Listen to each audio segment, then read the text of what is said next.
Bonjour à tous et à toutes, je suis ravie de vous retrouver aujourd'hui en vidéo pour vous présenter mon premier point lecture pour le mois de janvier. Aujourd'hui je vais donc vous parler de 8 romans et de 3 graphiques, donc de quand même pas mal de choses. Il y en a certains sur lesquels je vais passer assez rapidement, mais il faut dire qu'au mois de janvier finalement j'ai pas mal lu. Le début a été plutôt calme et ensuite j'ai pas mal enchaîné les lectures. Aussi parce que j'ai eu le Covid pendant une semaine, donc du coup ça m'a permis de lire pas mal de choses puisque j'avais pas grand chose d'autre à faire. Mais pour les lectures du Covid ce sera plutôt sur le deuxième point lecture puisque c'était en fin de mois. Donc là je vais plutôt vous parler de tout ce que j'ai lu avant d'avoir le Covid. Tout d'abord j'ai commencé l'année avec La demeure des Mahorel par Siècle Valban et illustré par Anouk Faure. On est sur un récit qui est publié dans un format un petit peu plus grand qu'un roman classique. Et on est sur un récit qui est illustré. Alors déjà c'est une très chouette édition avec une couverture en relié, un jaspage argenté. Et donc c'est un récit qui se passe je crois sur 7 jours avec à chaque fois les jours qui sont séparés comme ça par des planches. Pour certaines ça va être des illustrations qui vont juste prendre certaines parties de la page. Ici un petit jeu aussi sur la mise en page. On a aussi des endroits où il y a des grandes illustrations. Voilà. Donc vraiment déjà un très chouette objet livre, un vrai régal pour les yeux, les dessins d'Anouk Faure sont vraiment superbes. Pour ce qui est de l'histoire, on est sur un récit qui se passe dans un monde dans lequel le monde entier a été recouvert par les eaux. Du coup, tout partout c'est que des étendues d'eau à perte de vue et l'humanité, en tout cas ce qu'il en reste, est répartie en gros sous deux formes d'habitats principaux. Donc ceux qui vivent dans des dirigeables, qui sont donc un peu le peuple des airs, et puis ceux qui vivent sur des grands radeaux, qui sont donc des peuples de l'eau, des peuples de la mer. Et enfin il y a un troisième type de population qui est un petit peu à part, qui sont les seigneurs, et eux c'est eux qui sont chargés de retenir tout le savoir passé, toute voilà, l'histoire du passé, toutes les connaissances, etc. Et eux ils vivent un peu à part dans des grandes bibliothèques. Nous on va donc suivre deux enfants, ils viennent chacun, donc elle du peuple qui vit sur des radeaux et lui du peuple qui vit dans les dirigeables. Et ils errent un peu sur l'eau et ils errent en quête de la demeure des Mahorel qui est donc une terre de légende. Plein de personnes sont persuadées que ça n'existe absolument pas et qui serait du coup la dernière terre immergée. Ils vont être rejoints par un seigneur qui est donc un de ces sages qui a toujours vécu dans quelque chose de très aseptisé et du coup il n'a pas vraiment de connaissance du monde extérieur, de la réalité du monde extérieur. Et il se retrouve embarqué dans cette quête avec ses enfants et lui qui pense que ce ne sont que des légendes finalement commence à se poser des questions et on voit renaître un peu en lui justement cet espoir aussi de ces terres qui existent encore. Donc voilà, c'est un récit qui est du coup très philosophique, assez onirique aussi, c'est vraiment bien écrit. C'est hyper intéressant, c'est un univers qui était très dur et dans lequel c'est difficile de continuer à survivre. Mais voilà, en tout cas j'ai vraiment bien aimé ma lecture, je suis contente de l'avoir découvert. Ensuite, le deuxième titre que j'ai lu au mois de janvier, il s'agit de Vous parler de mon fils, qui est donc le dernier titre en date de Philippe Besson. Un petit peu comme chaque année, je l'ai écouté en format audio dès sa sortie. J'aime beaucoup les écrits de Philippe Besson, je trouve qu'il fait toujours des récits qui sont très poignants, qu'il arrive à faire des récits qui sont très intéressants, très intenses et très bien menés, tout en faisant des récits qui sont très courts à chaque fois, puisqu'en général ses romans font autour de 200 pages à peu près en format papier. Et donc c'est de nouveau le cas pour Vous parler de mon fils. On est sur un récit qui est du point de vue de Vincent. Vincent c'est un homme qui a une vie assez classique, il est ouvrier et il vit donc avec sa femme et leurs deux enfants. Et ils habitent d'ailleurs dans la ville dans laquelle j'habite actuellement, en sachant que c'est pas non plus, j'habite pas dans une très grande ville, j'habite dans une ville de 70 000 habitants, pas en Île-de-France, enfin voilà, un truc pas hyper connu non plus. Donc c'était assez rigolo de voir que le récit se passait dans ma ville. Je savais absolument pas d'ailleurs en le commençant, alors qu'en fait c'est écrit dans le résumé, mais je l'avais pas lu. Donc voilà, du coup je savais pas du tout, c'était la surprise pour moi. Mais donc ce récit, c'est l'histoire, comme le titre l'indique, du fils en fait de Vincent.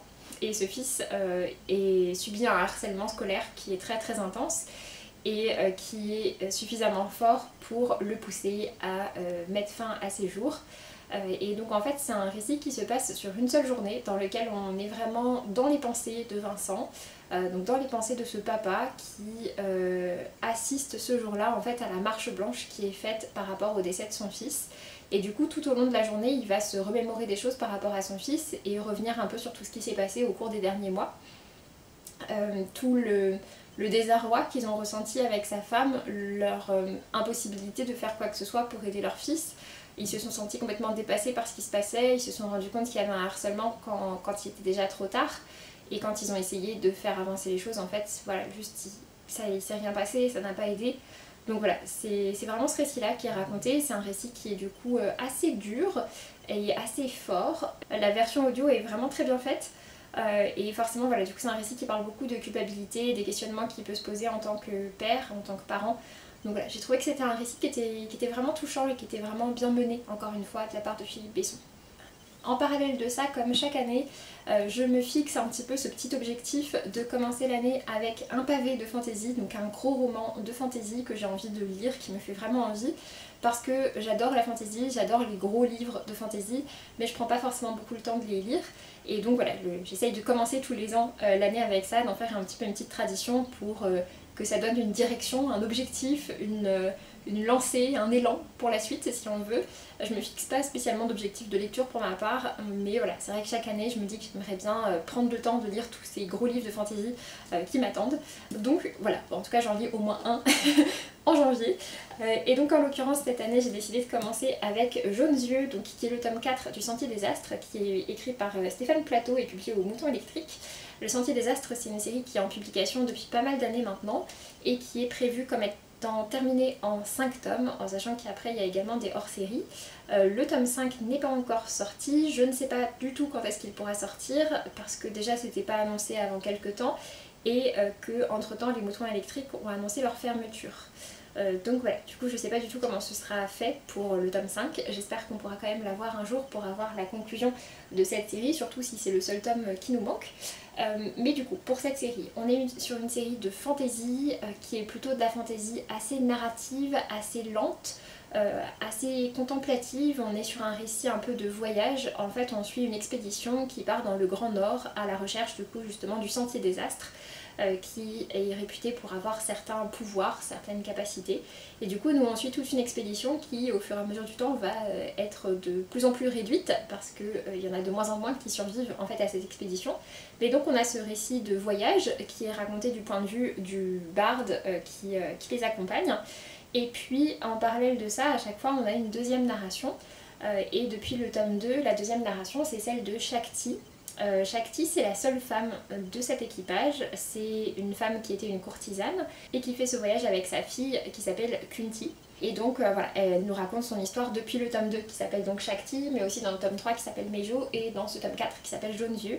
Voilà, on a au fur et à mesure son histoire à elle, et puis dans ce tome là aussi beaucoup l'histoire de sa fille et des capacités que possède sa fille. Donc voilà, le tout est dans un univers de fantasy qui est inspiré on va dire d'un croisement entre des mythologies nordiques et celtiques et d'un autre côté des mythologies hindoues.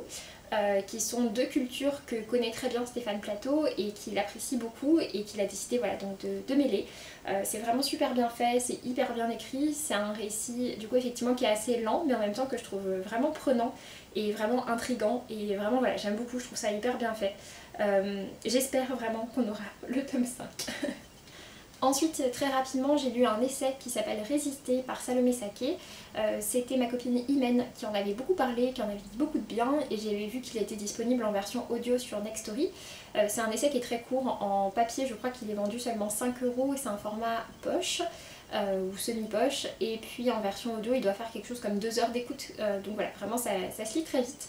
C'était vraiment intéressant, c'est un récit qui parle de la montée de l'extrême droite en France et de à quel point l'extrême droite est devenue quelque chose de banal et de ok, alors que c'était considéré comme étant vraiment quelque chose de très marginal et comme un danger il y a encore quelques années de ça, et du coup qui alerte par rapport à ça, et c'est vraiment hyper intéressant. C'est un récit qui est vraiment très appuyé avec beaucoup de références différentes qui sont données, et en même temps assez effrayant de voir la banalisation de cette idéologie qui est profondément raciste, misogyne et tout ce qu'on veut. Donc voilà. Ensuite, j'ai également lu Le Mage du Kremlin par Giuliano da Ampoli, c'est publié aux éditions Folio. C'est un livre qui m'avait été offert par un de mes patients avec lequel on avait beaucoup discuté de lecture pendant la séance, et du coup voilà, il m'avait offert ce livre là quand il était repassé plus tard, donc c'était vraiment très sympa de sa part, et voilà, comme ça se passe notamment en Russie, que ça fait référence à la Russie, c'est un titre que je m'étais dit que je voulais lire pour cet hiver. Et c'est donc fait. Par contre, je m'attendais à ce que ce soit un récit plutôt historique et en fait pas spécialement. et du coup je dois dire que j'ai pas spécialement aimé. Peut-être aussi parce que voilà, je m'attendais à lire un roman historique et qu'en fait c'en était pas un, mais en tout cas c'est un récit qui m'a pas plus que ça intéressé. On est sur un récit qui parle de la Russie depuis la chute des tsars jusqu'à l'époque actuelle, mais qui en fait va plutôt se concentrer quand même sur l'époque actuelle, avec un homme qui est un petit peu dans les petits papiers de la Russie et qui après côtoie Poutine, etc. et qui nous explique tout ça. C'est un récit qui est assez documenté, mais voilà, je n'étais pas passionnée, j'ai jamais été complètement prise dedans, je suis restée assez spectatrice de ce que je lisais. C'est un titre qui a quand même eu plutôt une bonne presse, qui a pas mal fait parler de lui, mais pour ma part, voilà, pas plus que ça convaincue. C'est un titre assez oubliable de mon côté, malheureusement. Je sais pas du coup si le patient qui me l'avait offert l'avait lu lui de son côté. Avec lui c'est vrai que j'avais beaucoup discuté notamment de romans historiques et de romans inspirés de faits historiques réels, donc peut-être qu'il pensait que ce serait ça, mais voilà, en tout cas on avait eu en commun pas mal de lectures qui nous avaient plu à tous les deux dans ce genre là, mais bon, pour celle-ci en tout cas ça l'a pas fait avec moi, désolée. Ensuite j'ai lu l'encyclopédie féerique d'Emily Wilde par Heather Fawcett. C'est publié aux éditions Sabran, c'est un titre que j'ai eu en cadeau à Noël et que j'avais demandé en cadeau à Noël parce que j'avais envie de le lire très rapidement, parce qu'il y a justement ici aussi un contexte très hivernal, pour le coup plus un contexte hivernal que dans Le Mage du Kremlin, en tout cas on le ressent beaucoup plus, et du coup je suis très contente de l'avoir eu en cadeau et puis lu du coup effectivement assez rapidement ensuite. C'est le premier tome d'une série qui comporte 3 tomes en anglais, je ne sais pas si le 3e tome est prévu comme étant le dernier ou pas. Le 2e est déjà sorti en français, mais c'est un récit qui peut assez bien se lire tout seul si ça vous intéresse. Dans ce récit-là, on suit Emily Wilde qui est une universitaire qui fait ses travaux de recherche et qui est plus particulièrement une dryadologue. Elle est donc passionnée et elle travaille autour de l'univers des dryades, des fées. Et donc elle est anglaise ou écossaise, ou je sais plus exactement, peut-être galloise. Bref, elle est du Royaume-Uni et elle se retrouve du coup pour ses recherches à partir sur une île au nord de la Norvège ou de la Suède. Je suis vraiment désolée, je crois que c'est au nord de la Norvège, je crois que c'est une île fictive, en tout cas que le village dans lequel elle part n'existe pas vraiment, mais en tout cas elle part dans un truc très isolé, dans le Grand Nord, où apparemment il y a pas mal de fées, une concentration de fées assez importante, et puis pas mal d'événements qui sont reliés aux fées, et donc elle est en train d'écrire une encyclopédie féerique qui regroupe plein de types de fées à travers le monde entier. Et elle a donc envie de découvrir ces fées-là qu'elle ne connaît pas et de pouvoir les consigner dans son atlas, en sachant qu'elle a un but complètement pacifique, elle veut vraiment les rencontrer, apprendre comment est-ce qu'elles fonctionnent, discuter avec elles, et puis voilà, documenter en fait leur existence. Elle se retrouve donc à partir dans ce Grand Nord. J'ai beaucoup aimé tout le début du récit qui a un côté très cosy, elle est dans son village du Grand Nord. Elle a une personnalité qui n'est pas forcément hyper avenante, etc. C'est quelqu'un d'assez solitaire, elle n'est pas hyper calée en relations sociales, c'est pas la meilleure, c'est pas la personne la plus sociable du monde avec des facilités à aller parler à tout le monde et tout ça, pas du tout. Donc au départ elle vit assez isolée et puis elle va se rendre compte qu'elle n'est finalement pas venue toute seule de son université, mais qu'un homme de son département a décidé de venir également. Il va y avoir ensuite du coup une romance qui va s'installer, donc on est sur un récit un peu romantasy. Pour ma part, la romance c'est pas ma passion, la romantasy c'est pas ma passion, je savais que c'était un peu le cas de celui-ci en le lisant. Malgré ça j'ai trouvé que l'histoire d'amour était bien faite entre les deux personnages. Le personnage masculin qui m'a assez déplu au départ parce que lui pour le coup c'est vraiment un people pleaser, il plaît à tout le monde, il charme tout le monde, etc. Voilà, lui pour le coup j'ai trouvé assez agaçant, finalement plus que Emily qui est peut-être un peu antipathique mais dont j'ai préféré la personnalité. Et c'est vrai que du coup voilà, au départ ces deux personnages, leurs interactions ensemble j'ai trouvé assez drôle, mais je voyais pas forcément l'intérêt de la romance et on va dire que ça reste un petit peu mon avis final, c'est que ce récit là pour ma part n'avait peut-être pas besoin d'une romance pour fonctionner. Je pense que j'aurais préféré une version dans laquelle il n'y avait pas de romance, mais la romance malgré tout était plutôt bien faite. Et puis sur la fin, enfin en tout cas autour des 2/3 à peu près, on a une partie qui ressemble un peu plus à un récit de cours féerique, puisqu'Emily va intégrer, va découvrir l'une des cours féeriques justement qu'il y a pas très loin du coin où elle est. Et ça pour le coup les récits de cours féeriques, du coup ça se rapproche un peu de ce qu'on peut voir voilà, avec certains récits populaires de ces dernières années dans des cours de faille, etc. Et globalement ça me plaît pas des masses, enfin j'y ai pas un grand intérêt. Donc voilà, du coup c'est vrai que c'est un petit peu dommage. Ça reste une lecture plutôt sympa, je suis quand même contente de l'avoir découvert, mais c'est vrai que j'ai beaucoup plus aimé tout le début avec le côté vraiment petit village nordique, les êtres vraiment du petit peuple, etc. Et ce côté assez cosy qu'il y avait au début plutôt que la suite, mais voilà, en tout cas c'était plutôt sympa. Ensuite, j'ai lu un autre récit court, lui aussi en version numérique. Il s'agit du roman Le passé est ma saison préférée, c'est écrit par Julia Carninon. On est sur un titre oui, qui est assez court, qui fait moins de 200 pages, peut-être 150 pages, quelque chose comme ça. Et c'est peut-être pas le meilleur récit pour découvrir l'écriture de Julia Carninon. Pour ma part, je ne l'ai jamais lu, mais j'avais entendu du bien d'elle. Et voilà, ce titre m'avait intriguée, c'est pour ça que je l'avais sollicité du coup sur NetGalley en version numérique. On est sur un récit qui parle beaucoup d'écriture et de traduction et aussi du passé. C'est un mélange entre d'un côté des réflexions de l'autrice, donc avec un côté un petit peu autobiographique autour voilà, justement de son métier à la fois d'écrivaine et de traductrice, sa fascination pour le passé, pour la langue anglaise, et en même temps elle fait beaucoup de parallèles par rapport à l'histoire de l'autrice Gertrude Stein, qui vivait à Paris dans les années 20, donc qui elle est anglaise ou américaine mais qui vivait en France et qui a côtoyé du coup Hemingway, etc. et puis de son rapport à elle, à l'écriture et tout ça. Donc voilà, c'est peut-être pas le meilleur titre effectivement pour découvrir l'autrice, j'ai pas été plus passionnée que ça. Il y avait certaines réflexions qui étaient intéressantes, c'était plutôt bien écrit, mais c'est vrai que j'ai plutôt envie de la découvrir vraiment dans un récit de fiction plutôt que dans ce récit-là voilà, que j'ai trouvé assez anecdotique et que je ne vais pas garder en mémoire.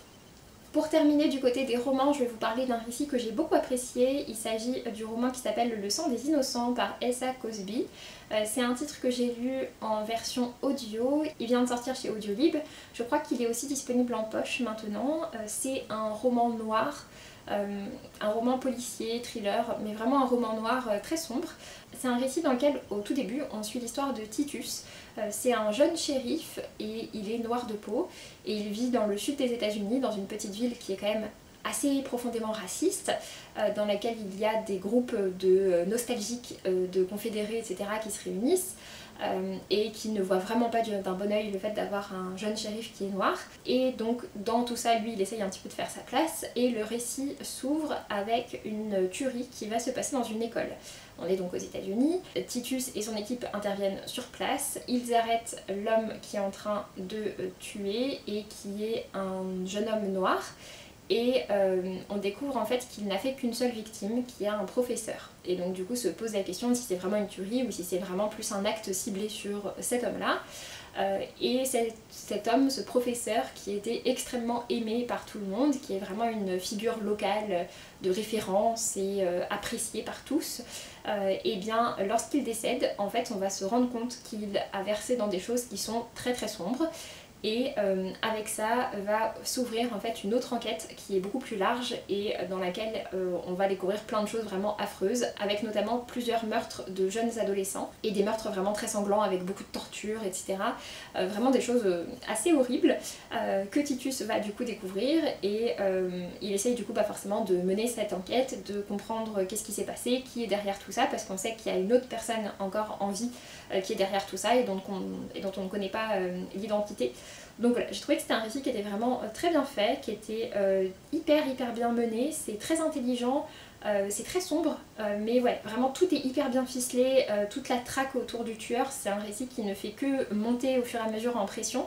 Et puis il y a plein de questions hyper intéressantes par rapport au racisme également, et par rapport à la place que Titus du coup a lui en tant que shérif dans une institution du coup qui est connue pour être raciste, qui est celle de la police dans le sud des États-Unis, mais alors que lui-même est noir. Et donc voilà, ça pose vraiment plein de questions hyper intéressantes, c'est vraiment bien fait, aussi du coup effectivement sur le plan sociologique, mais à côté de ça le roman thriller, la partie vraiment thriller divertissement est vraiment hyper bien menée aussi. Donc vraiment voilà, c'est un récit que je vous recommande si vous aimez les romans assez sombres et avec un message un petit peu aussi derrière.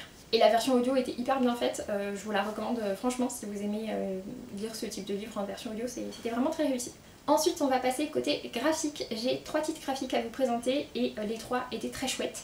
Le premier, il s'agit du tome 3 de Anna et l'Entremonde par Si et Marc Dublisson. J'aime beaucoup cette série, c'est une série vraiment très chouette dans laquelle on suit l'histoire de Anna qui est une jeune fille qui vit dans les Canaries, qui travaille sur les docks. Là où on charge les bateaux, etc. et qui décide de se faire embarquer sur l'expédition de Christophe Colomb, qui dans notre monde va découvrir l'Amérique, sauf que dans ce monde-là, la Terre est plate, et donc du coup ils arrivent au bout de la Terre et ils tombent dans le vide, et lorsqu'ils tombent dans le vide, ils se retrouvent à basculer donc dans l'entremonde, d'où le titre du récit. Et l'entremonde, c'est un monde qui est peuplé de plein de créatures différentes, dans lesquelles il y a des pirates, il y a des animaux géants qui parlent, qui s'habillent, etc. Enfin, plein de manigances aussi. Et Anna tombe du coup vraiment dans tout ça. C'était hyper chouette. Ce tome 3, les graphismes sont toujours absolument superbes. Le trait de dessin de Si est vraiment bluffant, avec en plus cet univers hyper riche. Voilà, il y a plein de révélations, plein de surprises dans ce tome 3 et ça donne toujours hyper envie de lire la suite. Je crois que la série est prévue en 4 ou 5 tomes et les tomes sortent vraiment à chaque fois un par an en début d'année. Donc voilà, vraiment c'est très chouette, moi c'est une série que j'aime beaucoup et j'ai hâte à nouveau de voir la suite. Ensuite, j'ai aussi lu le tome 3 de Suzume, qui est donc la fin de cette série de mangas. C'est une trilogie de mangas qui est adaptée au départ d'un film d'animation japonais, dans lequel on suit donc l'histoire de Suzume, qui est une adolescente lycéenne japonaise qui va faire la rencontre d'un homme qui s'appelle Sota, qui est un jeune homme qui lui demande de l'emmener vers une sorte de porte, un édifice un peu... des ruines en fait qui sont pas très loin de chez elle et de son lycée. Elle l'accompagne sur place, sauf qu'il va se passer des choses et que du coup Suzume se retrouve embarquée dans toute cette histoire avec Sota qui est victime d'une malédiction et qui se retrouve enfermée dans une chaise, en plus une chaise d'enfant à laquelle il manque un pied. Et il y a également un chat qui s'appelle Daijin qui semble les emmener un petit peu partout à travers le Japon à leur suite, puisqu'ils essayent du coup de résoudre tout un tas de choses par rapport à des failles dans le monde qui font qu'il y a des choses qui se passent et notamment des tremblements de terre qui se passent. Donc voilà, du coup on a toute cette histoire. C'est un récit que j'ai trouvé vraiment très chouette. J'ai vraiment bien aimé les deux premiers tomes qui ont un côté beaucoup plus aventure, etc. Ce tome 3 est très chouette aussi, mais il est assez différent. C'est un tome qui est un peu plus introspectif et finalement qui va montrer vraiment l'histoire de Suzume. Elle va s'interroger un peu plus par rapport à elle, à son histoire personnelle, au deuil qu'elle est en train de vivre, puisqu'on sait qu'elle a perdu ses parents. Et voilà, et tout ça, comment tout ça est relié avec la grande histoire, entre guillemets, la grande quête qu'elle est en train de vivre depuis déjà 2 tomes. Donc voilà, c'était vraiment chouette, je suis vraiment contente d'avoir lu cette série, ça se lit vraiment très bien, les dessins sont vraiment jolis et du coup je suis assez curieuse de voir le film d'animation qui en est inspiré. N'hésitez pas à me dire si vous l'avez vu d'ailleurs, je serais curieuse d'avoir vos avis. Et puis pour terminer, je vais terminer avec un coup de cœur que j'ai eu sur le mois de janvier. Ça a été mon premier gros coup de cœur de l'année. C'est une bande dessinée qui m'a absolument bouleversée. J'y ai énormément pleuré en la lisant. Il s'agit du coup de Mitsuo. C'est écrit par Jérôme Hamon et c'est dessiné par JG qui était donc le dessinateur de La Boîte à Musique, qui a donc un style de dessin que j'aime vraiment beaucoup. Et dans ce récit-là, on est sur le récit de l'histoire de Sacha. C'est un enfant qui a 7-8 ans et qui ne parle pas beaucoup. Il sait parler, mais il vit complètement dans son monde à lui et du coup il n'a pas d'interaction avec ses camarades de classe, même très peu d'interaction aussi avec ses parents, avec sa famille. Il est vraiment, voilà, vraiment dans son monde. Et le monde dans lequel lui il vit, c'est le monde de Mitsuo, qui est en fait un personnage de space opéra, de comics qui existe dans son univers. Et donc voilà, il est passionné par ça. Il s'imagine être Mitsuo, vivre tout plein d'histoires dans la galaxie, etc. avec son vaisseau, son équipage. Et en fait, donc sa mère est un peu désespérée par rapport à ce qui se passe. Son père est un peu plus dans une posture assez passive. Mais voilà, sa mère est vraiment dépassée par tout ça parce qu'on veut absolument mettre son fils en institution, mais en institution ils veulent vraiment lui donner des médicaments et un peu abrutir et effacer sa personnalité. Et elle n'a pas forcément envie de ça et du coup elle décide de partir et d'emmener son fils à la montagne pour voir autre chose et pour apprendre à communiquer avec lui et apprendre à entrer dans son univers. Et du coup c'est vraiment ça que j'ai trouvé hyper touchant, qui m'a énormément émue, c'est que sa mère du coup, pour intégrer l'univers de son fils, et ben elle va se déguiser, elle va se faire passer pour un autre personnage de cette bande dessinée, donc un autre personnage de l'univers de Mitsuo. et du coup entrer dans son monde, apprendre à communiquer avec son fils, essayer de faire en sorte qu'il s'ouvre aussi à elle, et c'était vraiment hyper touchant, j'ai beaucoup aimé ça. Malheureusement ils ne peuvent pas vivre comme ça et il y a toute la réalité en fait du monde qui les rattrape autour d'eux et c'est un récit qui est franchement assez déchirant sur la fin. Mais c'était hyper touchant, c'est un récit qui bien sûr parle de neuroatypisme et qu'en parle d'une manière vraiment hyper touchante, hyper bien faite. C'est une série qui est prévue comme étant en 2 tomes. Le premier tome est déjà assez long, il fait à peu près 150 pages, quelque chose comme ça. Donc c'est plus long qu'un format bande dessinée classique. Et vraiment voilà, c'est super touchant, les dessins sont vraiment incroyables, ils sont vraiment superbes. Vraiment hyper belle histoire. Il y a un seul tout petit bémol qui moi m'a pas gâché ma lecture et n'a pas empêché que j'ai un énorme coup de cœur pour ce récit, mais c'était le cas pour certaines personnes et je comprends. C'est par rapport au traitement justement des institutions, des différentes institutions en fait dans le récit. C'est vrai qu'elles sont toutes à chaque fois présentées comme quelque chose d'assez négatif, alors que c'est des personnes qui travaillent pour les enfants et pour les aider du mieux possible.